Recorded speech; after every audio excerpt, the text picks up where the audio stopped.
अल्हम्दुलिल्लाह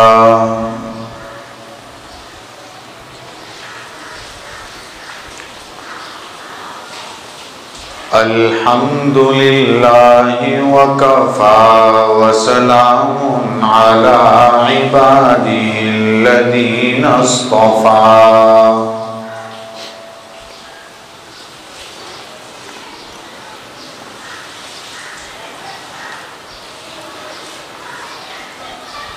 खुसूसन अला सय्यिदिना मुहम्मदिनिल मुस्तफ़ा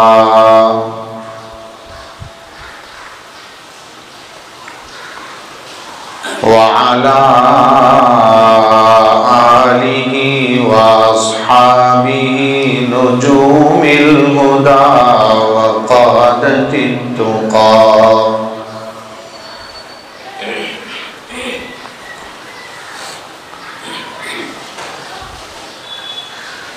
अम्मा बादु फ़अऊज़ु बिल्लाहि मिनश शैतानिर रजीम।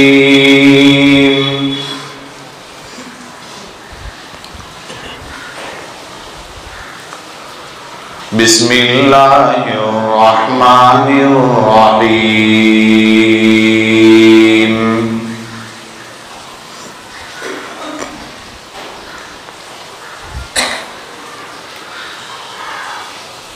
इन्नल्लाह यअमुरु बिल अदलि वल इहसानि व ईताइ दिल कुर्बा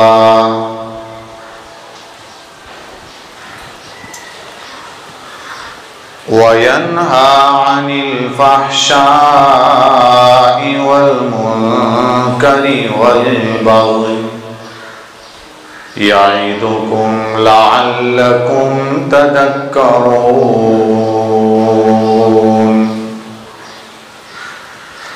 सदक़ल्लाहुल अज़ीम। एक बार दुरूद पाक पढ़ लें। अल्लाहुम्मा सल्लि अला सय्यिदिना मुहम्मदिन व अला आलि सय्यिदिना मुहम्मदिन व अस्हाबिहि व अज़वाजिहि व बारिक व सल्लिम।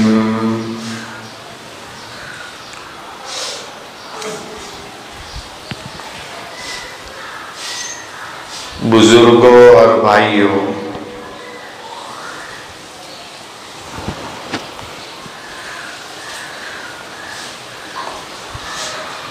आज 25 दिसंबर है।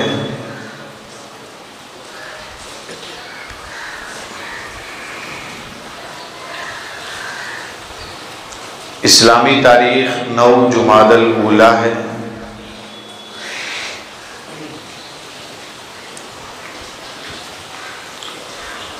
अंग्रेजी महीनों का ये आखिरी महीना है।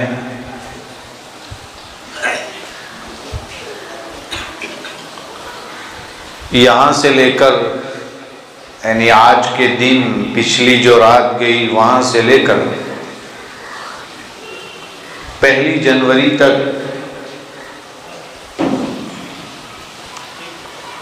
पूरे वर्ल्ड में सबसे ज़्यादा ज़िना होता है, सबसे ज़्यादा शराब पी जाती है, सबसे ज़्यादा जुआ खेला जाता है।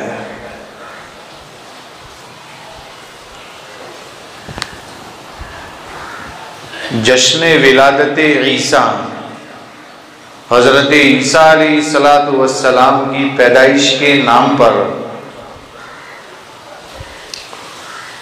बहुत सारे गुनाह किए जाते हैं।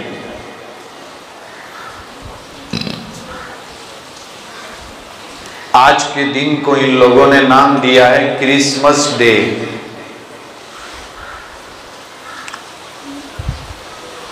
और जितने भी डे आते हैं वो सब बहुत खराब होते हैं, चाहे फिर वो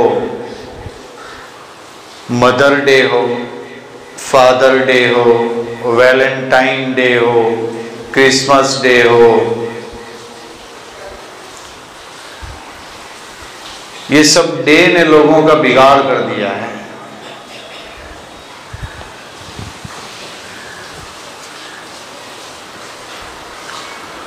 अल्लाह ताला ने हमको जितनी नेमतें दी हैं, उनमें सबसे बड़ी नेमत अगर अल्लाह ने हमको दी है तो वो वक्त की नेमत है।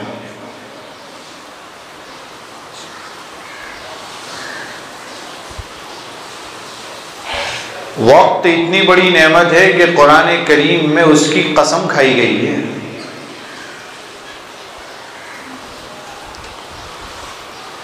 कहीं आपने पढ़ा होगा वस्सुबहि इज़ा तनफ़्फ़स, कहीं है वल्लैलि इज़ा यग़शा, रात की कसम खाई, सुबह की कसम खाई। कहीं पूरे जमाने की कसम खाई, जैसे वल अस्र, जमाने की कसम। जमाने में रात भी आ गया, दिन भी आ गया, दोपहर भी आ गई, सब आ गया।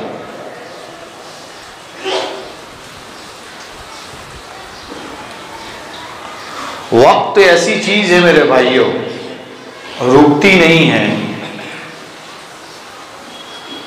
किसी कहने वाले ने कहा है अल वक्तु अस्मनु मिन अद-दहब, वक्त सोने से भी ज्यादा कीमती है।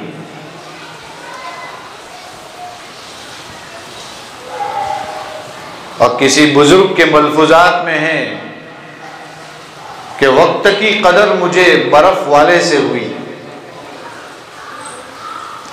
वो बर्फ वाला बर्फ बेच रहा था और कह रहा था भाइयों रहम करो मुझ पर, थोड़ी देर के बाद आओगे तो ये मेरे पास नहीं मिलेगा और मेरा पैसा भी चला जाएगा, इसलिए कि बर्फ थोड़ी थोड़ी देर में पिघलेगा, जितनी जल्दी ले जाओगे उतना फायदा है। हमारी जिंदगी भी दिन ब दिन घटती जा रही है और हमारा जवान पता नहीं खुशी में कहता है हैप्पी बर्थडे और कभी कहता है हैप्पी क्रिसमस डे, यानी उसकी जुबान से खुशियां निकलती है, जबकि बुजुर्गों का ये तरीका, असलाफ का ये तरीका, सहाबा किराम का ये तरीका नहीं रहा है। जिंदगी घटती जा रही है तो मुहासबा करना चाहिए कि मैंने वक्त कैसा गुजारा है। कुरान करीम में एक जगह पर है अवलम नुअम्मिरकुम मा यतदक्करु फीहि मन तदक्कर वजाअकुमुन नदीर फदूकू फमा लिज़्ज़ालिमीन मिन नसीर। यहां ये बताया गया है कि क्या हमने तुमको उतनी उम्र नहीं दी?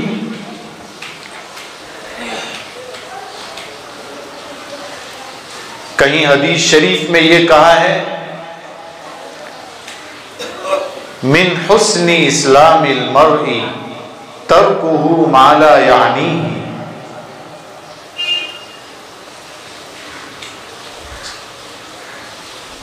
इंसान की खूबियों में है कि वो फजूल बातों को छोड़ दे। बहुत कम बोले। माजी करीब में एक बहुत बड़े अल्लाह वाले शेख यूनुस साहब जौनपुरी रहमतुल्लाह अलैह गुजरे हैं। वो फरमाया करते थे मैं लोगों से मिलना बहुत पसंद नहीं करता हूँ, इसलिए कि लोग आएंगे तो पता नहीं कहाँ कहाँ की बात करेंगे और पता नहीं मेरी जुबान से क्या निकलेगा और मैं अल्लाह के यहाँ जवाब दे पाऊंगा या नहीं दे पाऊंगा। तन्हाई ज्यादा पसंद थी। और आज का जवान क्या करता है मुझे कहने की जरूरत नहीं, और मोबाइल ने तो इंसान को पता नहीं कहां से कहां पहुंचा दिया है। फजूलिया, फजूल से भी आगे कोई लफ्ज हो तो वो भी हम कह सकते हैं। इतना खराब माहौल है।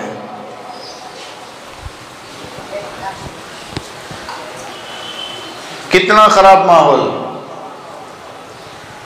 रात कहां जाती है जवान की, दिन कहां जाता है। रात के वक्त में 1 बज रहा है, 2 बज रहा है, लेकिन उसको नींद नहीं आ रही है और वो सोएगा 3-4 बजे। वो फजर में क्या उठेगा। गेम खेलने में मस्त है, नए नए गेम आ रहे हैं। पबजी पर बैंड लगा तो दूसरा गेम आ गया। और जवान को तो क्या चाहिए, कहीं से रास्ता चाहिए। लेकिन मेरे भाइयों, उससे वो चीज हलाल नहीं हो जाती। अगर शराब की बोतल के ऊपर नाम लिख दिया जाए रूह अफ़ज़ा, तो क्या शराब जायज हो जाएगी? शराब जायज नहीं होगी, वो तो हराम ही रहेगी, चाहे उसके ऊपर लेबल कोई भी लगा दिया जाए। गंदी गंदी तस्वीरें, फेसबुक का हाल आप जानते हैं, इंस्टाग्राम का आप हाल जानते हैं। ट्विटर तो फिर भी कुछ मुहज़्ज़ब लोग इस्तेमाल करते हैं, लेकिन ज्यादातर ये इंस्टाग्राम और फेसबुक पर जवान ऐसे पड़े हुए हैं, अल्लाह ही खैर फरमाए। ये टाइम पास का एक आला मिल गया है। जरा फ्री हुए, अल्लाह याद नहीं आएगा, मोबाइल याद आएगा।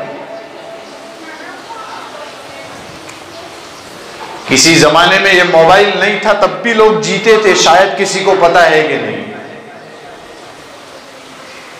तब भी लोग जीते थे और इससे अच्छी अच्छी जिंदगी गुजार कर गए दुनिया से। 1400 साल का आप जायजा तो लें, कैसे लोग गुजरे हैं। एक बुजुर्ग हैं, उनके बारे में लिखा है, वो रास्ते से जा रहे थे, किसी ने कहा हजरत रुक जाइए। फरमाया ये चांद को और सूरज को रोक दो तो मैं रुक जाऊंगा, ये जब नहीं रुकता मैं कैसे रुकूंगा। मतलब उनका ये कहना है, वो चल रहे हैं, मतलब दिन गुजर रहा है, दिन गुजर रहा है, मुझे अल्लाह के यहाँ जवाब देना है, पता नहीं मैं जवाब दे पाऊंगा कि नहीं।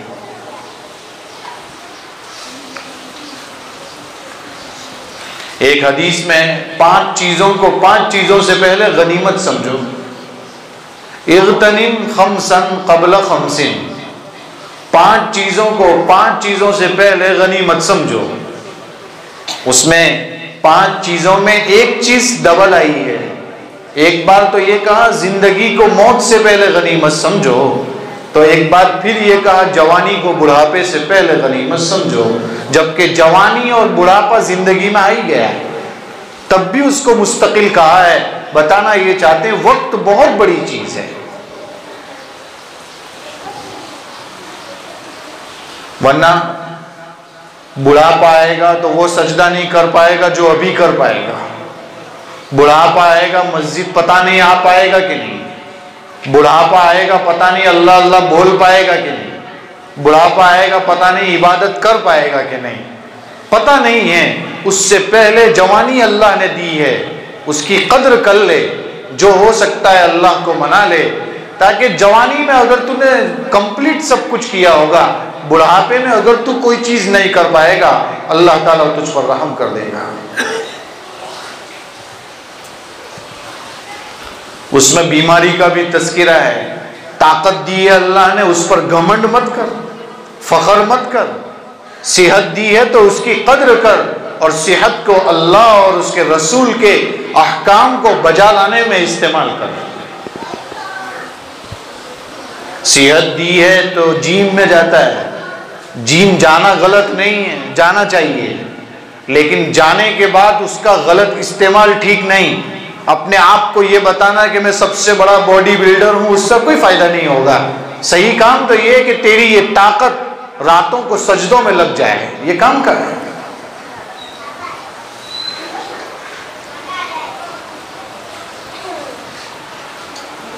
मेरे भाइयों, आज की बात का एक बहुत बड़ा पैगाम आपके सामने ये है कि आने वाला साल तो आता ही रहता है। पता नहीं यहाँ कितने लोग ऐसे होंगे जिनके सामने ये दिसंबर और जनवरी कितना गुजर चुका है। किसी के 30 साल गुजर गए, किसी के 50 साल गुजर गए, किसी के 60 साल गुजर गए।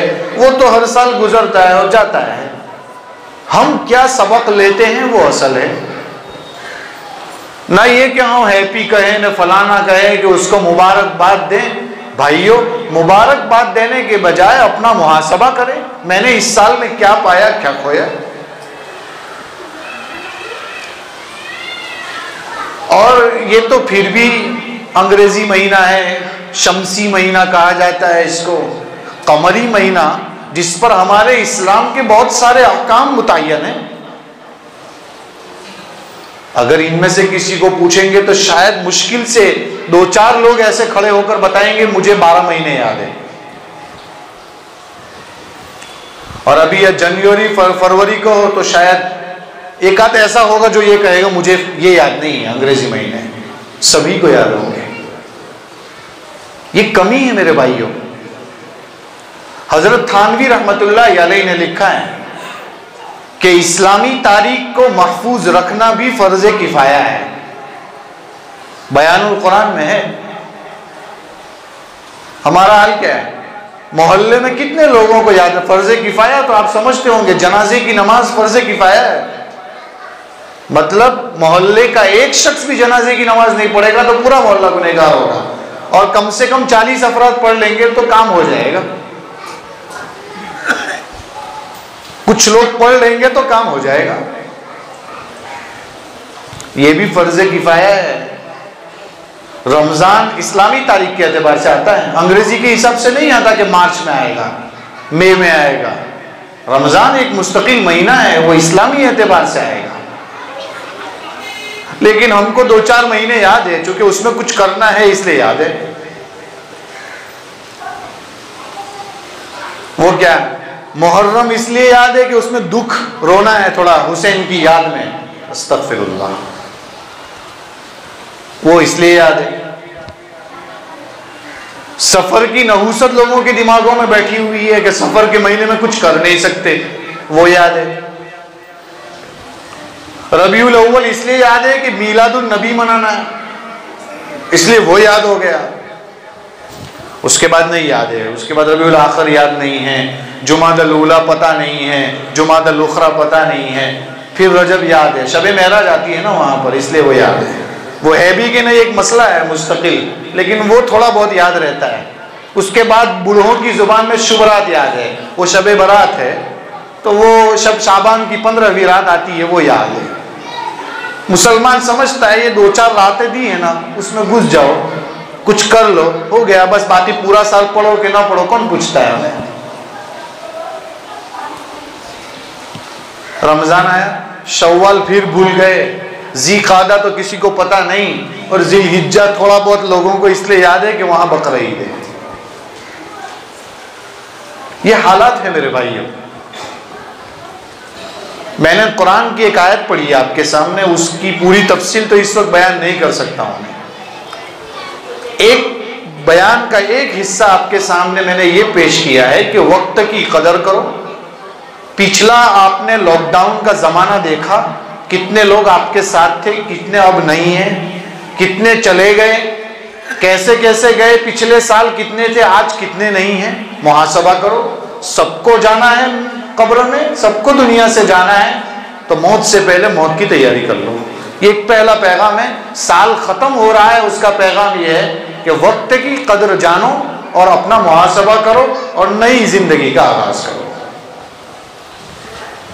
दूसरी बात, आयत पढ़ी है, जरा सी उसकी तफसील आपके सामने रख दें। पूरी आयत की तफसील तो रख नहीं सकते।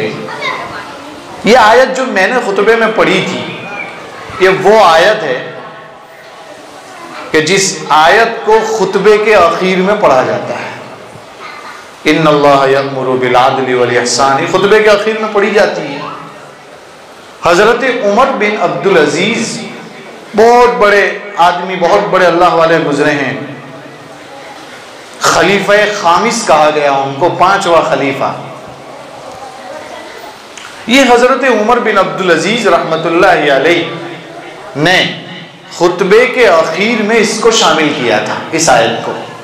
1300 साल हो गए, इसलिए कि उनका इंतकाल सन हिजरी 101 में हुआ है। वहां से लेकर आज 1300 साल से जायद हो गए, आज भी खुतबों के आखिर में इसको पढ़ा जाता है। मालूम होता है बहुत बड़ी आयत है, बहुत काम की आयत है। कुरान वैसे ही पूरा काम का है, लेकिन इस आयत के बारे में उलमा ने लिखा है कि अगर यह आयत सिर्फ नाजिल होती, इसके अलावा कोई आयत नाजिल ना होती कुरान की, तब भी लोगों के लिए काफी था। इस आयत में 3 चीजों का हुक्म दिया है, 3 चीजों से रोका है। भाइयों, कुरान समझने की कोशिश करो। कुरान सिर्फ जुबान से रटने की किताब नहीं है, ये कयामत तक के लिए इस किताब को रखा गया है। यानी कयामत तक आने वाले तमाम अहकाम इसी से हल होंगे, कोई और नई किताब नहीं आने वाली है। तो क्या कहा इस आयत में?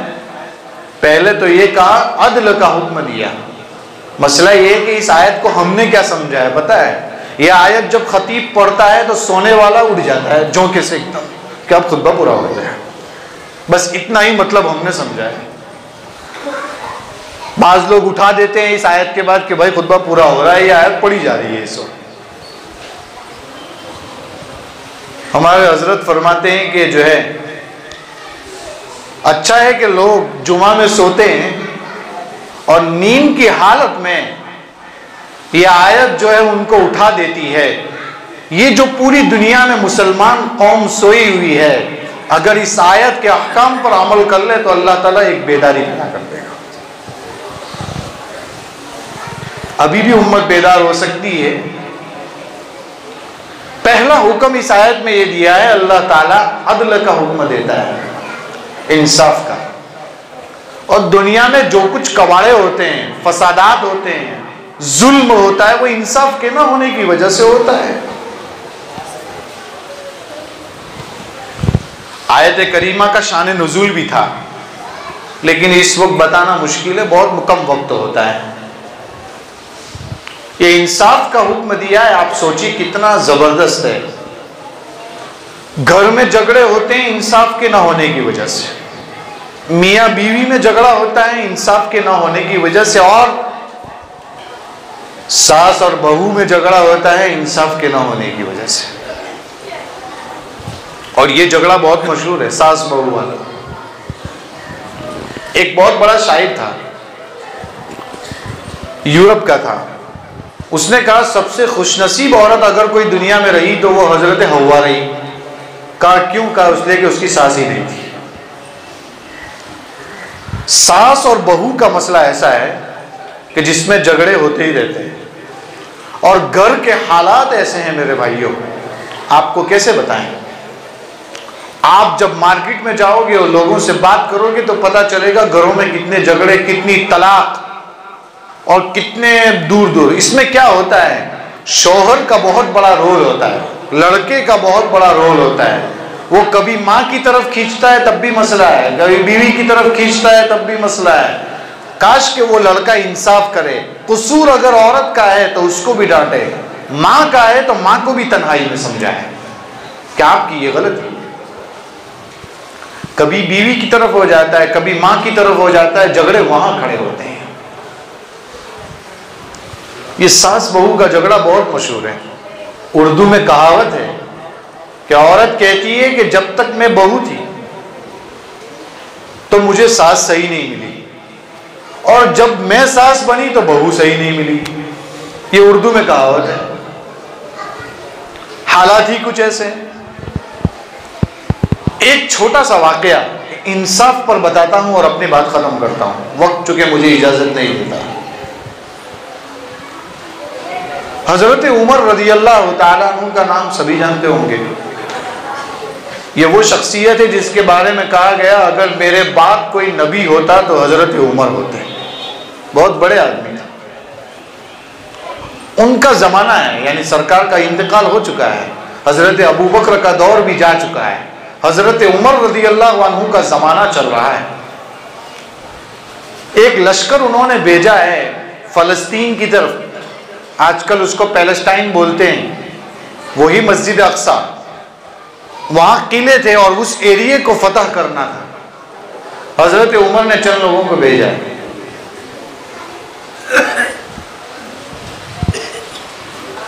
उसके अमीर बनाए गए हजरत अबू उबैदा इब्नुल जर्राह रज़ी अल्लाह अन्हु। आप सल्लल्लाहु अलैहि वसल्लम ने फरमाया, इस उम्मत के अमानतदार अगर कोई शख्स हैं तो वो हजरत अबू उबैदा है। बड़ी बात है, सरकार की जुबान से उनके लिए लक़ब निकला है। वो लश्कर के अमीर थे, वहां उन्होंने बहुत कोशिशें की। वहां यहूदी बहुत सारे किले के अतराफ में से ऊपर बैठकर किताबें पढ़ रहे थे। उन्होंने बुलाया और बुलाकर कहा, तुम्हारा अमीर कौन है? कहा मैं ही हूं अमीर। कहा तुम नहीं हो, तुम्हारा असल अमीर कौन है? किला फतह नहीं हो रहा था, दरवाजे खुल नहीं रहे थे, यहूदियों का कब्जा था। हजरत उमर रज़ी अल्लाह अन्हु असल अमीर हैं हमारे। हजरत अबू उबैदा ने बताया, कहा उनको बुला कर लाओ, उनको कहो यहाँ आए, हम उनको देखेंगे फिर आगे फैसला करेंगे। उस जमाने में हजरत उमर को खत लिखा गया और हजरत उमर रज़ी अल्लाह ताला अन्हु वहां से अपने गुलाम के साथ चले यहां आने के लिए। दो ही आदमी हैं, एक ऊंट है, एक ऊंट पर सफर है, दो आदमी हैं। सबसे पहला इंसाफ देखिए हजरत उमर रज़ी अल्लाह अन्हु का, वो ऊंट पर दोनों नहीं बैठे।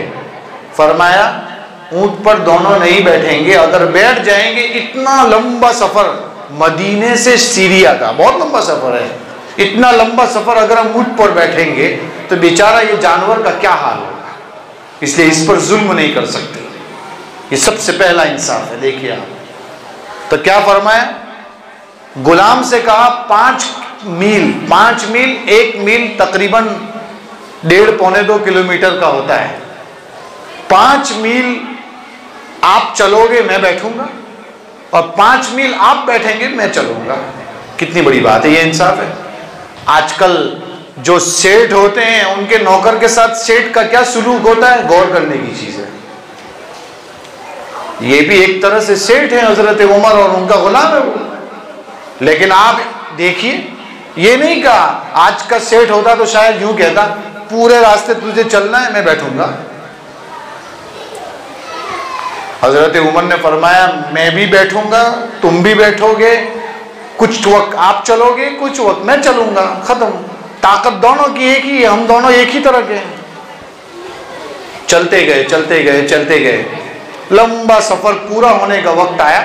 लोग वहां इंतजार कर रहे थे, असल अमीर आएंगे। बिल्कुल बिल्कुल करीब आ गए। जब एकदम करीब पहुंचे तो बारी थी हजरत उमर के चलने की और गुलाम के बैठने की। गुलाम ने हाथ पांव जोड़े, कहा किसी भी तरीके से अब तो मैं चलूंगा और आप बैठेंगे। फरमाया नहीं, जो मुतय्यन है उसी पर चलना है, आप बैठोगे मैं चलूंगा। चलते चलते हजरत उमर नकील पकड़कर चल रहे हैं ऊंट की। वक्त का अमीरुल मोमिनीन है, 500 शहर फतह किए हैं।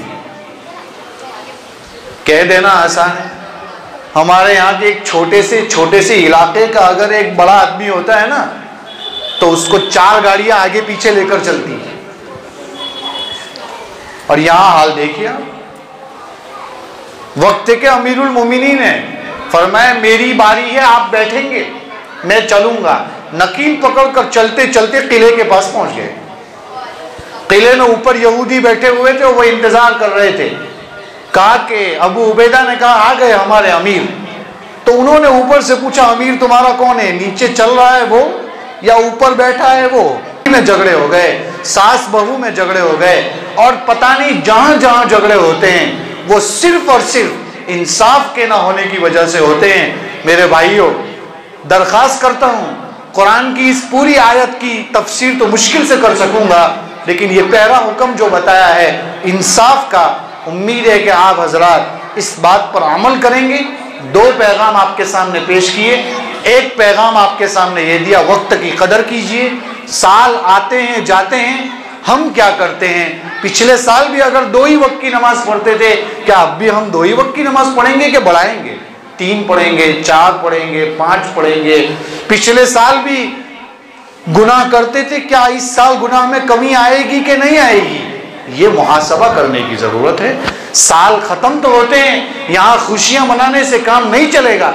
खुशी कौन मनाएगा? बहुत सारे बुजुर्ग, एक बुजुर्ग ऐसे गुजरे हैं जो पूरी जिंदगी हंसे नहीं हैं, वो मुस्कुराए भी नहीं हैं। उनसे कहा आप मुस्कुराते नहीं हैं, कहा वो शख्स कैसे मुस्कुरा सकता है जिसके सामने जहन्नम की आग लिपट रही हो? वो कैसे मुस्कुरा सकता है?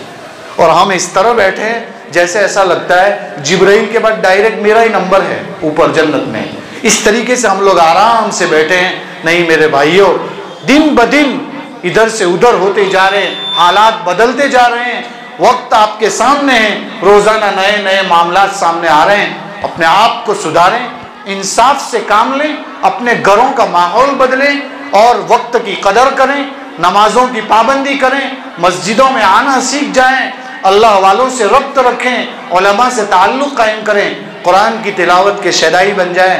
फिर दुनिया चाहे हमें कुछ भी करे, कोई हमारा बाल बीका नहीं कर सकता। अल्लाह ताला हमें अमल करने की तौफीक अता फरमाएं। आमीन। व आखिर दावाना अनिल हम्दुलिल्लाहि रब्बिल आलमीन।